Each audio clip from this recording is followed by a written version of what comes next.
Hi, Jared. Hey. It's my pleasure coming to the UK and play at your club. And so first, maybe we can introduce ourselves. Yeah, sounds So good. maybe Yeah, sure Tom? thing. So my name's Jared. I'm coaching here at UK Padel in Holmer Green. We are a 2-court facility, and it's been great to have Tom come out and train a little bit. We've been here for exactly 2 years last week, and it's just been growing over the last couple of years, and it's been amazing. My background's tennis, now full-time paddle, and looking forward to continuing this journey. Okay, great. And yourself? Yes, so my name is Tom Murasawa, aka Tom, and I am currently the national team coach for the Japanese team. And I have been playing paddle for 6-7 years now. Have a tennis background and just switched to paddle because it's such a fun sport. You could use the wall, you could be more creative with the sport, and that's how I just got into it, and just trying to improve the level of the players in Japan, and traveling around and seeing how the other countries are doing and how they are actually going, so that I could just take it back to Japan and implement it to our players. Yeah, awesome. That's exciting. It is, yes. So is that what brought you to the UK this time around? Yes, that is, yes. Okay. So because at this moment, UK is number 14 in the men's of the World Championships. Yeah. And Japan is not even in the rankings at this moment. Okay. We lost to Qatar and UAE and Egypt. So we couldn't make it to the World Championships. So this year, next year in 2024, we have the championships coming up. We want to be in the championships, and we want to be in like early 10s or even in top 10s if we can. Yeah. So I thought that it is necessary that I come to UK, which is number 14. I think it has a similar background. Tennis is big in UK. Yeah. Tennis is big in Japan as well. Okay. And the sport is still new in UK, and it's still new in Japan too. So I thought there's a lot of things that we could, I wouldn't say steal from the UK, but there would be a lot of hints for me to bring back to Japan. Yeah. Nice. Yes. Okay. So far, what have been the sort of similarities that have you seen any of those similarities between us? Is it like the number of courts, the number of players, the types of players? For me, I would say, first of all, the number of courts. I wouldn't say it's similar, but in Japan, we only have 45 courts now. Okay. And 22 clubs in total, which is still a small market. And what is Japan's population? Population is, in English, I don't know how to say that. You can say it in Japanese. We'll do a caption at the bottom. It's 120 million people. Wow, okay. So Japan. That is a lot. It is, yes. Yeah. Okay, so still got some catching up to do in the courts. Yeah, there are. And mostly the courts are only in the central area. Tokyo, Greater Tokyo. Okay. Osaka, Kyoto, which is like the second biggest cities, and also close to Nagoya, which is the third biggest city in Japan. Okay. So, we only have players around those areas, but I think it's tennis. We have tennis courts everywhere in Japan. Yeah. So it should be the same. We should have paddle courts everywhere in Japan. Okay. And if that happens, I think the level, there would be more people that would be attracted to the sport. Yeah.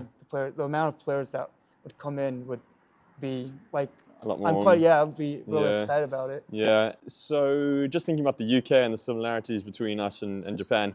Well, I'm not from the UK, but I've been living here for a few years. Who is the governing body for paddle in Japan? The governing body is Japan Padel Association. Okay. It's individual from the tennis association. Okay. So we do our things our own ways. Yeah. And I think that's good because in some countries, paddle is under the tennis association. Yeah. And, that's like here in the UK. Okay. Yeah. Under LTA. So we're under the LTA. But I know like in France, the Padel Federation is separate. Mm-hmm. So they have more room to innovate and to do new and exciting things. Yes. But maybe on the other side, the fundraising is a bit tougher. So what's your experience back in Japan with the association? Yeah, well, as you said, the association is independent, so we have a lot of flexibility. Yeah. But on our funding side, it's not great at this moment. Yeah. Now a lot of investors are trying to build paddle courts or even try to get into the paddle business at this moment. So I think that's one of the biggest reasons that we are struggling to increase the number of paddle courts. It's just 45 courts. We have a small land. Yeah. and the price of land is very expensive. And Okay. we have a lot of regulations like building these courts because we have earthquakes, we have tsunamis, we have typhoons. Yes, yeah. So it's really difficult to build the courts, and I think we are at a point that we need the help of a bigger body or Okay. maybe a government Yeah. help. Yeah. That's interesting. So I think in the UK we have similar issues in terms of building courts. Planning permission. Anybody in the UK that is trying to build courts will know that planning permission is a very difficult thing. I mean, even here in Holmer Green, we're trying to build a canopy, but the regulations around areas of outstanding natural beauty and things like that makes it really tough to get the court numbers up. So I think in the UK at the moment we're at about 400 courts, 400 courts around there. But I think if there weren't those planning permissions, there would be a lot more. But I don't know, in some ways it's a good thing. It kind of keeps that supply and demand, pretty tight. The people in London will tell you that it's really tough to book a court, at like the Stratford and the Rocks Lane and those places because they've been around for a while and court time is a premium. So yeah, I think that's a good thing to kind of keep the court numbers lower and keep that demand there. But at the same time, we want more people to be playing. Yes. And you need more courts. So it's a tough balance. Well, who are the main investors in paddle in the UK? So the main investors, I think at the moment, are private investors. Okay. In the UK. Yeah. So you've got big companies like Rocket Paddle, who are a bunch of Swedish guys mainly. They've got the biggest facility in the UK at the moment, in Bristol, where we hosted our county champs. Amazing facility. They recently announced a new facility in East London, also massive facility, and they are going big in terms of getting land, and I think they see the long-term opportunity. So they're spending a lot of money up front, to get these planning permissions done, to buy the land, to make these covered court facilities. But similar, you've got Surge, you've got Padium, who is the one of the co-founders of Spotify. Really? So Wow. so a lot of money behind his name, and £5 million for him to build a 7-court facility in Canary Wharf is not that much money. But for the normal guy, that's a lot of money. So I think it's mainly private investors. There's quite a few clubs similar to this, which are more 2 or 3 or 4 or 5 investors pulling some money together, because we still aren't sure how far paddle will go. So it still is a bit of a risk, but anybody that's played knows how addictive it is and knows how fun it is. And if you put a court there, people are going to come and play. Yes. So those are our biggest investors. I forgot to mention Paddle for All, which is another big one, which is Andy Murray has invested in it. A lot of big names have invested in that one as well. So those are sort of the major investors, and then as you move away from, like you said, the sort of central areas, then it gets into the smaller investors. Yeah. Well, talking about the players, like how many players are there in the UK at this moment, and what kind of background do they come from? That's a really good question. I think, if I remember correctly, there's about 80,000 total players. Wow. At the last count. We'll have to cite that. But yeah, I think it was around 80,000 that had picked up a racket in some time in the last year or two. So maybe not consistent players. The sort of demographic is mainly middle-aged, sort of 30 plus. At the moment, it's still mainly men. We'd love to see more women getting involved. And yeah, so middle-aged men with maybe a little bit more income, a little bit more free time on their hands to come and play some paddle. Because it's private investors and the clubs are trying to make money, the courts are not cheap. True. So to rent a court is more expensive than, say, a tennis court. So that's our current demographic. So we've got a big hole in the juniors, which here at UK Paddle we're trying to fill. hosting our youth paddle tour. Sorry, quick plug. Okay. And then the women, we do have some fantastic people, like Fem Paddle, that are trying to push the women in the sport. So men a little bit older, and then other areas kind of trying to build that in the UK at the moment. Would you say that the reason of the players in the years of 10s and 20s, they're not playing because the hiring the court is expensive? Or are there any other reasons? I think so. I think people just aren't sure what paddle is. So my background's tennis. Tennis has a very long legacy. You've got, the Grand Slams. You've got heroes. You've got Andy Murray. You've got, Kevin Anderson for us in South Africa. You've got Nishikori Osaka, in Japan. So you've got these sort of heroes to look at and to say, okay, one day I'm going to be like them. And the academies have been around longer and things like that. And I think it's just an unknown. As a parent, now has to pay a little bit more than what you would pay for tennis. And what is your kid really going to get out of it? Are there, for a lot of parents, I know it's maybe a way to get a scholarship to the US or, to get into a good high school or to get into a good college in the UK. But with paddle, there's no carrot at the end of the stick. I don't think. I think right now it's like, LeBron and Galan and Tapia and Quella, but that doesn't mean anything to us really. As fans, yes, it's great to see, but as a junior looking at that, they're not speaking, our language yet. It's, the commentaries in Spanish. True. So I think there's a few more barriers that the sport needs to get through on a bigger level to reach those junior players. True. I mean, that's the UK, but I think it's across the world. Yeah, I think in Japan as well. First of all, the price barriers for the young generation is quite high.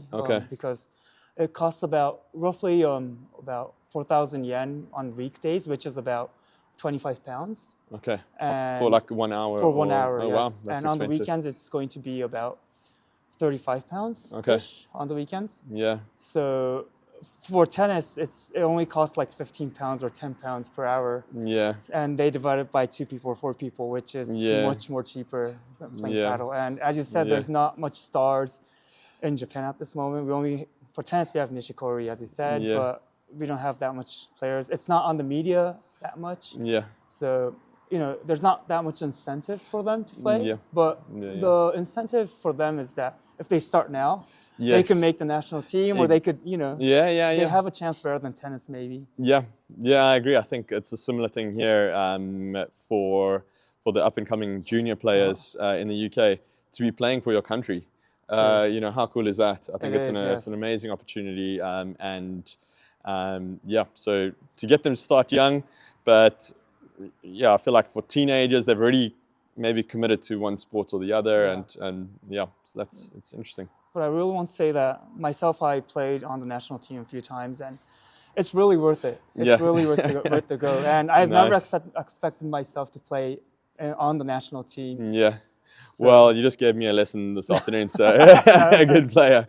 In South Africa, we need to get a national team. I don't think we have a national. We don't have a governing body. So when I played my first FIP 2 years ago, my FIP number is like SA0001. So I was the first person to play a FIP. So that's quite cool. But we don't have a team competing. I think we had an invitational team maybe a couple of years ago, but there weren't trials or getting that tournament structure going. So that's something that I think the UK does really well is the tournament structure. In terms of paddle is a sport of competition, as you know, and we have 5 levels of tournament. So grade 5 is the sort of weakest level, and I'm probably getting the names wrong, but that's more for sort of your small area. Say it's not really your county, regional. Regional, and then you go 4, and then level 3 is a little bit bigger, and then level 2 and level 1 are national tournaments. And so for me, when I started playing tournaments here 3 years ago, I started with the grade 5s. And built my way up to playing the grade 1s and the grade 2s, and Wow. that's what I play now. And I think for people even here at our club, we host a few grade 4s and grade 5s every year. It's a great way for our club members to come to the coaching, train, and then, okay, in a month's time we've got a level 4 or level 5. Let's train so that we can play that. And then they see, okay, we can play. Let's maybe try to play a grade 3 in a month's time, or so it kind of keeps that interest going. So I think that's where the LTA, having that structure already in place from tennis and just kind of copy and pasting onto paddle, has been really good. That's very efficient. They've also been really good in terms of like the grade 1s and 2s have to be across the country. Okay. So it can't just I think in the beginning they were sort of in London. Okay. So all the London players would get a ranking, but people in Scotland or Wales or wherever couldn't get that same opportunity, where now there's a certain number of grade 1s and 2s and they have to be shared around the country. Okay. So yeah, that's been great for me to explore the country and play in different places. Yeah, it is, yeah. So how's things in Japan in terms of the tournament structure? We have a tour called Japan Paddle Tour. It's organized by the Japan Paddle Association. We have over 150 tournaments yearly. We have 3 categories. I mean, well, I would say 4. One is called Future, which is the lowest level. And the second one is Challenge. And the third one is Open. And the top tier is the Masters. So for players like me and other players that's playing in the national team, and also who's trying to make the national team, tend to play mostly Open and Masters. And sometimes they play Challenges to keep their points. And for the players that's trying to, who's trying to play competitive, plays on the Futures and Challenges. And because they need enough points to play in the Open tournaments. And so, but I think it's getting well structured. Like the structure is really good. Everyone has a chance to play at some level of tournament. And that's important. We have a lot of tournaments, so we could have a lot of experience. Playing tournaments and competing. But one thing that we have to improve, or I'm not sure if we improve it, but the number of players are limited, so we always face the same players. Which means that we know he's going to hit a lot of short crosses. He's good at the smashes, and we know how to play against each other. And which is a really big disadvantage for us, because we in the semifinals, quarterfinals, it's always the same person. We're like, okay, it's him and him. But as for here in the UK, Spain is really close. You could travel. France is there. You could have a good mix. I mean, even at our county champs, East Scotland won the men's, and they don't come down to these tournaments too much. So I'd never seen a lot of them, but the level up there is really good. And so we'd play some tournaments up there, and you mix with new people. Come down here, and the level I think is really improved in the last 3 years since I've been here. So yeah, it's been really good.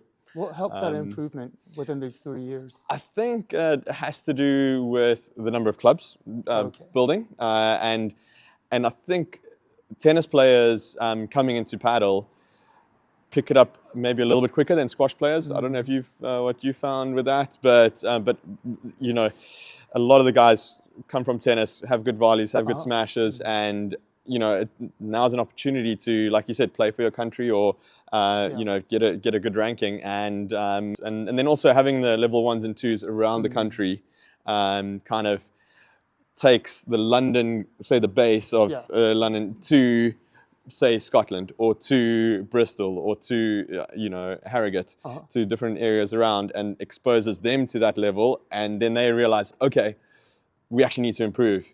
Let's maybe work on something. So yeah, and I think the number of players is picking up every single year as well. I think the number of players, like in the summer, probably every week we had at least 8 new players come and try paddle. And if they've got a bit of tennis experience, give them 6 months, and they're really good. Yes. So I think we've had that that the participation increase, which has been really good. Wow. How do you Yeah. well, going back to this about this club specifically, Yeah. you said you have about 120 members. Yeah. So how do you maintain, like, how do they keep coming to this court? Because in Japan, sometimes players just play once or twice and they're like, I like tennis better. But how do you maintain? What we offer a few levels of coaching. So we have sort of an introduction to paddle, and then we have club level, which is sort of the next level. Then we have team, and then we have our squad. And so we have something for everybody. And a lot of people after their first time really enjoy it.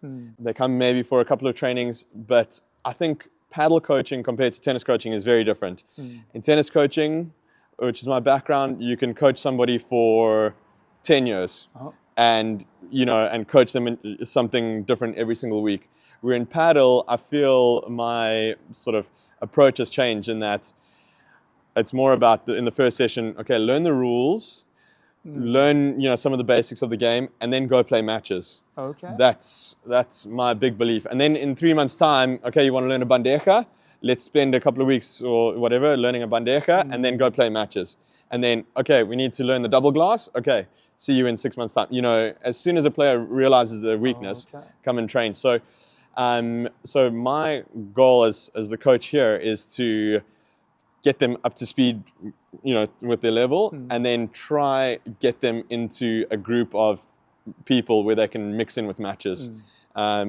So like most clubs in the UK, we have WhatsApp groups.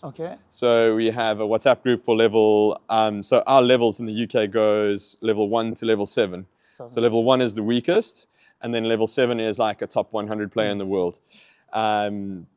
So we have levels 1 to 3 and a WhatsApp group with that where we have about 30 or 40 players. Level 3 to 4.25, which is, it goes in the 0.25s, where we have quite a few. We probably have about 50 there. And then 4.25 plus, that's our advanced. We have another 40 odd there. So as soon as they come and play, doesn't matter if they're a member or not, they go into the WhatsApp group, and then somebody can book a court. I can, or whoever can book a court on Sunday at 3 o'clock, and put it on the WhatsApp group and say, guys, I booked the court, who can make it?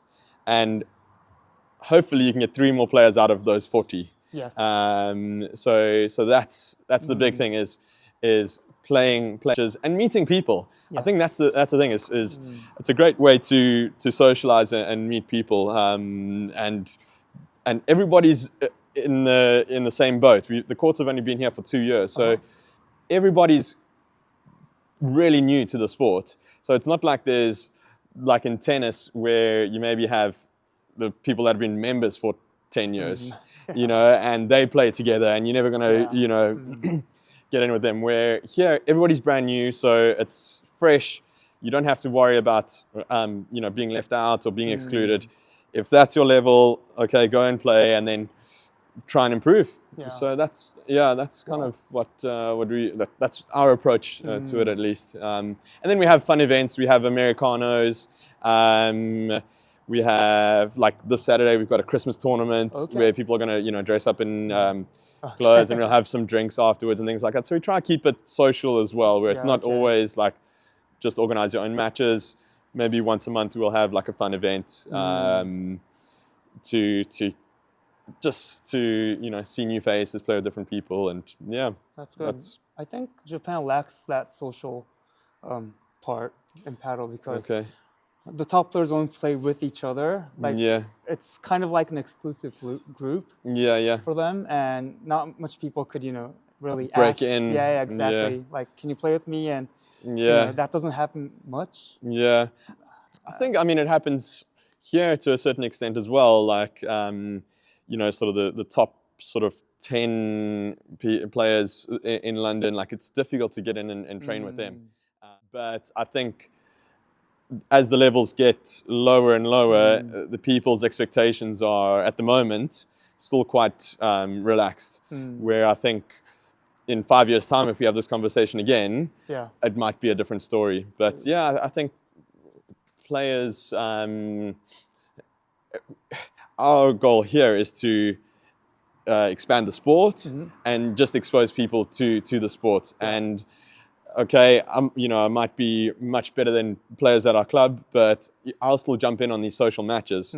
If there's 3 players and there's 1 player missing, I'm going to play with them because I want them to have the experience of playing a match. So it's hard work for the coaches. You maybe don't want to play in these weaker matches, but I think that the role as the coach and the role as the facility is to try get those matches going. To make the community. Because it's not the easiest to find 4 players. So if you can find 3, or if you can find 2, and then the coach says they'll play, that 3rd player will come in. So I mean, I've been doing that for 2 years. We've got another guy here, Phil, who does a great job. And if they're on the fence about playing or not, they'll normally get pushed to come and play. Okay, that's good. So yeah. Also, what do you find the most difficult about coaching the players now? Well, you mentioned the social side, but what about like on-court training? So on the court, I think the toughest part in the UK without a roof is the weather. So like you felt this afternoon, off the glass is really fast. It's really fast off the glass. So to teach the good habits of using the glass is quite tricky, because if it's wet, if it's raining and the balls are wet and it's not bouncing off the glass, the player will look at you and say, why should I use the glass? Like, it's the wrong thing to do. But you and I know that you got to use that glass. So that's probably the toughest. A lot of players come from tennis, have good volleys. The players that come from squash don't come to the net. They don't know about the net, so they love the back. And I actually asked the squash player, I said, why don't you want to come to the net? Are you scared of the net?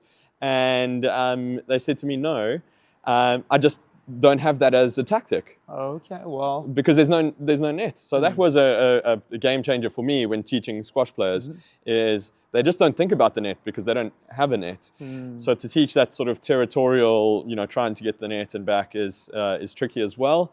And then when you're starting out, like in the beginning here, the levels would be mismatched. Yes. And then trying to keep everybody on the court happy and pushing everybody. I think that's a skill that a good coach needs to learn. You could have somebody that's, on their first day at the court, you have to teach them how to use the glass, and then somebody that played for 2 or 3 months, they're still a beginner, but they know the glass now, and trying to push everybody within a session to a certain extent, that's an important skill to learn as a coach, and sometimes tough. Well, in those cases, do you feed balls, or do you introduce rallies? Yeah, so in each session, I try and work on a specific situation.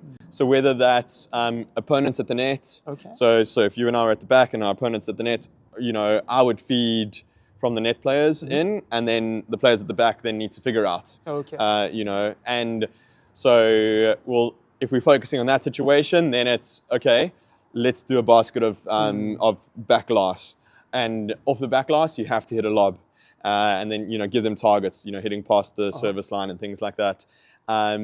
So within each session, try to have a theme. Maybe I'll hit a deep lob back, and I say the ball's not allowed to bounce, so they have to go for a smash. But if they go too hard, the players are going to defend it down to their feet. Yes. So these are types of things. So I would say every lesson is a mix of points, some feeding. The advanced players, because it's normally 3 or 4 in the group, we do specific situations with specific limitations. Okay. Like no lobs. So they focus on the Chiquita, or what else? Like serving down the tee. They have to serve down the tee. And then what are you gonna, what's the returner gonna do off of things like that? Or you're not allowed to come to the net. So, if you lob and they can hit a bajada and come straight back to the net. So different sort of constrictions on the session. But definitely beginners, more feeding, especially with the back glass.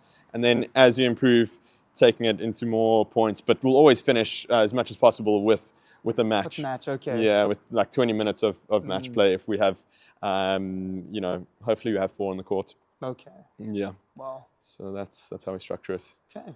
Well, I think it's the same in Japan. We finish with matches. Yeah. Mostly for the classes or the lessons kind of things. And I think we do a lot of baskets in Japan first, because a lot of people, we have maximum 6 people in the court. Okay, yeah, that is a lot. It is a lot, and that's actually a point that I don't like about the coaching in Japan, because most of the facilities, they have to put as much people in the court to have a good revenue. Yeah, but for sure. In Spain, the maximum is 4 people.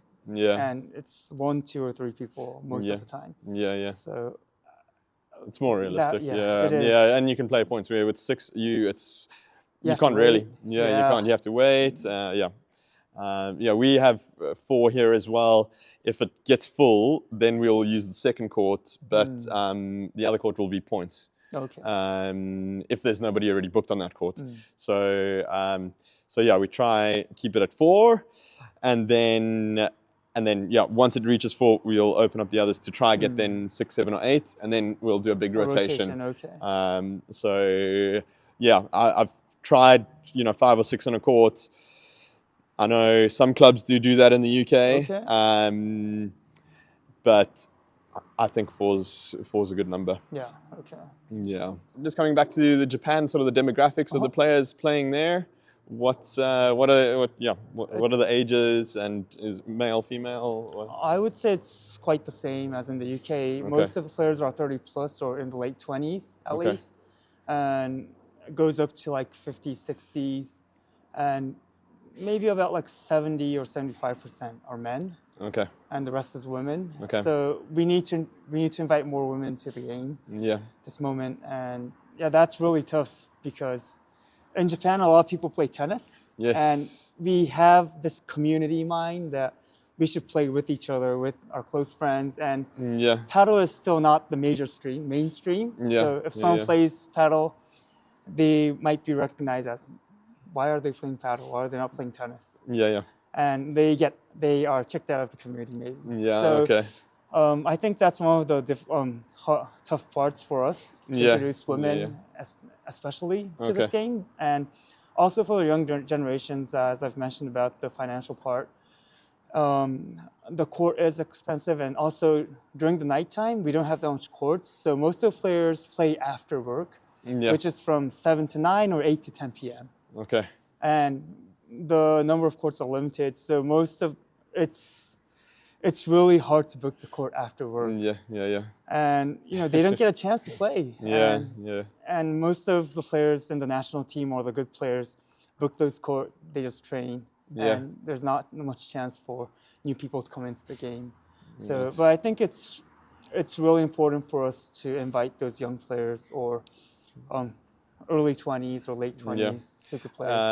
Olympics 2032, right? That's the goal. So I think that's a carrot at the end of the stick for them. Yeah. So I think you're doing an awesome job.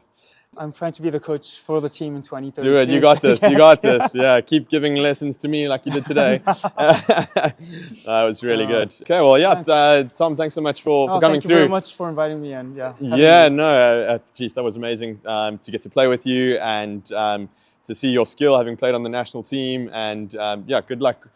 Hopefully you explore a lot more around the UK. Have you got any more plans while you're here? I will go to Stratford Paddle Club. Awesome. Indoor club tomorrow, and then see, that big facility there, and hope to meet a lot of people. And it's not going to be my last time to be in the UK, so I'm going to come back once or twice in a year, maybe. Nice. And maybe I'll see you in Japan one day. Yeah. So maybe we could collaborate with our service, Padel Samurai. We are an online coaching service in Japan. So maybe we could do a clinic or event together. A collab. Oh, that'd be awesome. Yeah. I would love that. Yeah. So we have 2 more players on our team, myself and 2 national champions. Are in Padel Samurai. So. Yes. Nice. So check them out. Yep.